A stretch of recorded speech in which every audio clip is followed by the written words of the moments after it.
आज की चर्चा में स्वागत है।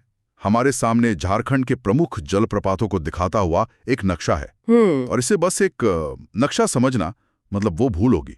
ये असल में एक पहेली है, एक एक भौगोलिक रहस्य। पहेली? ये तो दिलचस्प तरीका इसे देखने का। आप ऐसा क्यों कह रहे हैं? क्योंकि जब आप इस पर नजर डालते हैं तो दो बिल्कुल अलग कहानियां दिखती हैं। एक तरफ देखिए, राज्य का जो बीच का हिस्सा है, खासकर राजधानी रांची के आसपास का इलाका। हाँ। यहाँ तो जैसे झरनों का मेला लगा हुआ है। हुंडरू, दशम, जोन्हा, एक के बाद एक। हाँ। और फिर आप अपनी नजर उत्तर पूर्व की ओर ले जाइए, संथाल परगना की तरफ। और नक्शा अचानक खाली हो जाता है। एकदम खाली। दुमका, देवघर, साहेबगंज जैसे कुछ है ही नहीं। हाँ, अब मैं समझी। ये सिर्फ एक नक्शा नहीं, ये एक सवाल है। एक ही राज्य में इतना बड़ा अंतर क्यों? एक हिस्सा झरनों से गुलजार है और दूसरा लगभग सूखा। ये वाकई एक पहेली है। बिल्कुल। और आज हमारा मिशन इसी पहेली को सुलझाना है। हम इस नक्शे को एक जासूस की तरह देखेंगे, सुराग इकट्ठा करेंगे और ये समझने की कोशिश करेंगे कि झारखंड की जमीन के नीचे ऐसा क्या चल रहा है जो ऊपर झरनों के इस असमान बंटवारे की वजह बनता है। तो कहाँ से शुरू करें? चलिए शुरू करते हैं इस रहस्य के केंद्र से, रांची से। रांची, जिसे झरनों का शहर भी कहा जाता है, और ये नाम ऐसे ही नहीं पड़ा है। हाँ, जैसा कि नक्शे पे साफ दिख रहा है, हुंडरू, दशम, जुन्हा, सोनुआ, सीता, त्रिरू, पंगुरा, ये सूची लंबी है। यहाँ झरनों का घनत्व कह सकते हैं कि पूरे राज्य में सबसे ज्यादा है। तो सबसे बड़ा सवाल यही है, यहाँ क्यों? ऐसा क्या खास है रांची और इसके आसपास की जमीन में? इसका जवाब एक बहुत बड़े और पुराने भूवैज्ञानिक किरदार में छिपा है, छोटा नागपुर का पठार। छोटा नागपुर पठार। हाँ, इसे ऐसे समझिए कि झारखंड का ज्यादातर हिस्सा एक ऊंची सपाट मेज की तरह है, जिसे हम पठार कहते हैं। ये पठार करोड़ों साल पहले जमीन के अंदर की हलचल से ऊपर उठा था।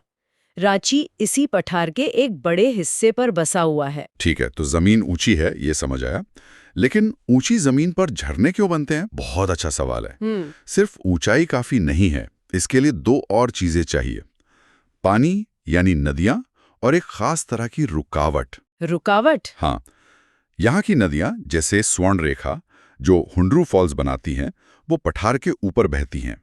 अब सोचिए, नदी बह रही है और अचानक उसके रास्ते में ग्रेनाइट या नीस जैसी कोई बहुत कठोर चट्टान आ जाती है। नदी नरम चट्टानों को तो आसानी से काट देती है, लेकिन इस कठोर चट्टान को नहीं काट पाती। बिल्कुल, वो उसे नहीं काट पाती। तो वो चट्टान एक तरह का स्पीड ब्रेकर बन जाती है नदी के लिए। बिल्कुल सही एनालॉजी है। वो चट्टान एक तरह का प्राकृतिक स्पीड ब्रेकर या स्टेप बना देती है।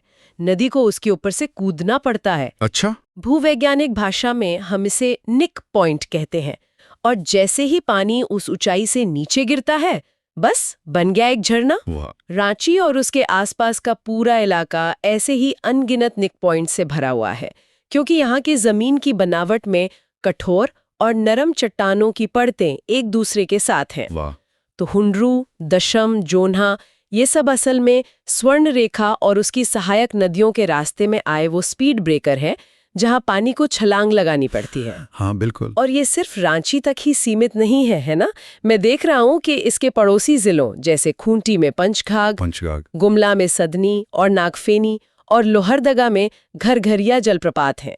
तो क्या ये पूरा का पूरा इलाका एक ही तरह की भूवैज्ञानिक कहानी कह रहा है? बिल्कुल, आपने बिल्कुल सही पकड़ा। ये सब उसी बड़े रांची पठार और उसके आसपास के क्षेत्र का हिस्सा है। ये पूरा इलाका एक हॉट जोन है, जहां पठार की संरचना, कठोर चट्टानें और नदियों का जाल मिलकर झरने बनाने के लिए एक आदर्श स्थिति पैदा करते हैं। सिमडेगा में भी देखिए, दक्षिण की ओर केला घाघ और सुगा कांटा घाघ भी इसी पैटर्न को आगे बढ़ाते हैं। ये सब सुराग नंबर 1 है हमारी पहेली का। पठार का उबड़ खाबड़ किनारा झरनों का घर होता है। ठीक है, तो सुराग नंबर 1 मिल गया। पठार का दिल झरनों का गढ़ है। अब अपनी जासूसी को थोड़ा और आगे बढ़ाते हैं। जरूर। अगर ये सिद्धांत सही है तो हमें पठार के दूसरे हिस्सों में भी यही पैटर्न मिलना चाहिए। चलिए पश्चिम की ओर चलते हैं, पलामू प्रमंडल की तरफ। एकदम सही दिशा है। और देखिए, नक्शा हमारे सिद्धांत की पुष्टि कर रहा है।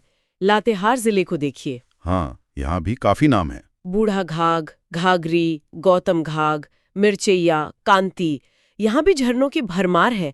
और बूढ़ा घाघ तो सिर्फ एक झरना नहीं है, वो झारखंड का सबसे ऊंचा जलप्रपात है। सबसे ऊंचा? कितना कितना ऊंचा होगा ये? लगभग 143 मीटर, यानी करीब 469 फीट। 469 फीट? हाँ। कल्पना कीजिए, एक 40-45 मंजिला इमारत की छत से पानी नीचे गिर रहा है। ये दिखाता है कि उस जगह पर पठार का किनारा कितना तीखा और ऊंचा है। अद्भुत। और इसके ठीक ऊपर गढ़वा जिला है, और वहां भी गुरसिंधु, बलचौरा, सुखलदरी, गूंगा झंझ सूची लंबी है।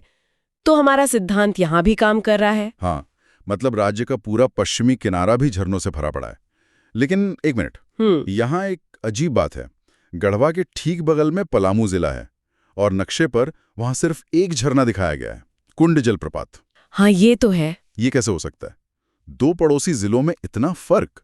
क्या पलामू की जमीन अचानक सपाट हो जाती है या फिर इस नक्शे में कुछ कमी है? ये एक बेहतरीन ऑब्जर्वेशन है और यही एक अच्छी पड़ताल की निशानी है। इसका जवाब थोड़ा जटिल हो सकता है। एक संभावना ये है कि पलामू के उस खास हिस्से की स्थानीय भूवैज्ञानिक संरचना थोड़ी अलग हो, जहां नदियों को वो निक पॉइंट्स नहीं मिल रहे। अच्छा। दूसरी और ज्यादा संभावित वजह ये हो सकती है कि ये नक्शा सिर्फ प्रमुख जलप्रपातों को दिखा रहा है।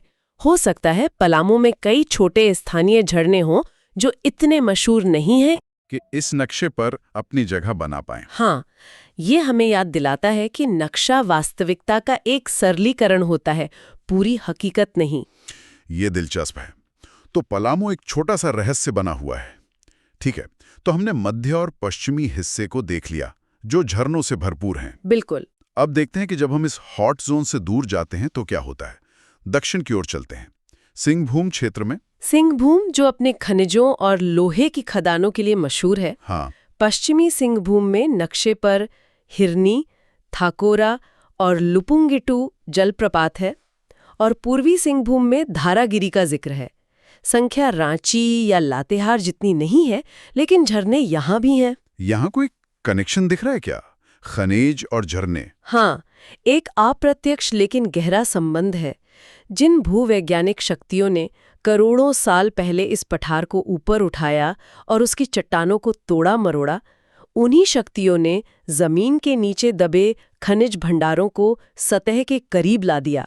ओके। शक्तियों ने पठार के वो ऊंचे नीचे किनारे बनाए जिनसे नदियां गिरकर झरने बनाती हैं। तो एक तरह से झारखंड के झरने और खदानें एक ही सिक्के के दो पहलू हैं। मतलब दोनों ही छोटा नागपुर पठार की देन है। बिल्कुल। वाह, ये तो एक कमाल का नजरिया है।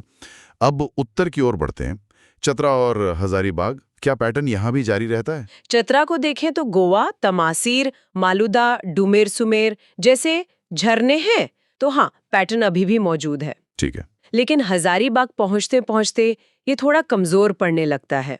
यहाँ सूरजकुंड और बोकारो जलप्रपात का जिक्र है।